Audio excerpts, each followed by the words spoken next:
राधिया ने बताया बुआ जी का सच सबको कि ये सब कुछ सोनू ने नहीं बल्कि बुआ जी ने किया है और पैसे भी उन्होंने चोरी किए। और इस तरह क्या परिवार वाले बुआ जी को सज़ा देने जा रहे हैं या फिर माफ़ कर देंगे।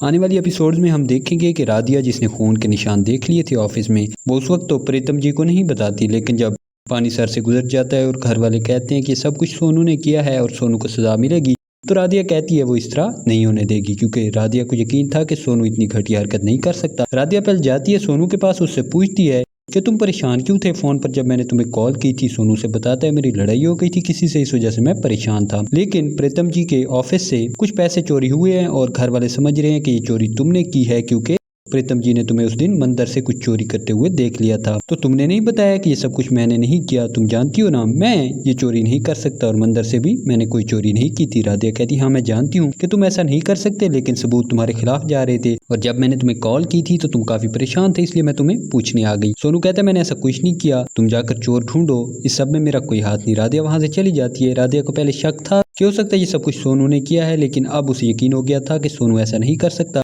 वो जाती है वहीं ऑफिस में, वो सैंपल लेती है ब्लड का, क्योंकि उसे यकीन था कि हो ना हो ये उसी चोर का है जो कि यहाँ तक आया था।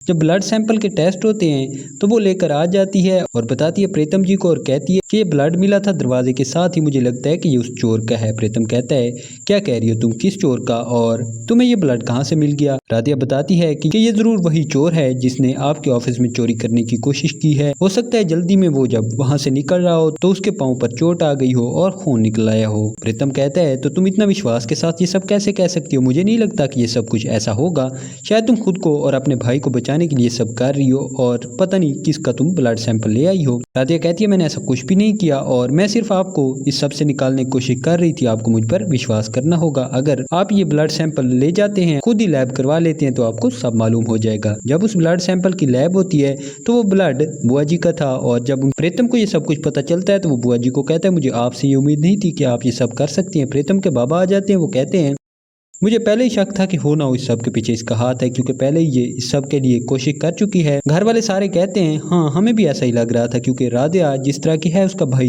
इतनी बड़ी चोरी नहीं कर सकता और ना ही वो अपनी बहन के घर ऐसा कुछ करेगा। अगर इसने ऐसा किया है तो इसको सजा जरूर मिलेगी। प्रीतम की बुआ जी सब के लिए माफी मांगती हैं और कहती हैं मुझे माफ कर दे, मुझसे गलती होगी, ये सब कुछ मैं इसलिए कर रही थी ताकि राधिया को फंसा सकूं, क्योंकि मुझे मालूम था कि राधिया ऑफिस में आई थी और इसीलिए मैंने ये सब किया है। लेकिन घर वाले ये मानने के लिए तैयार नहीं थे और कहते थे कि बुआ जी को सजा दिलवा कर रहेंगे और उसे जेल में भेज कर रहेंगे।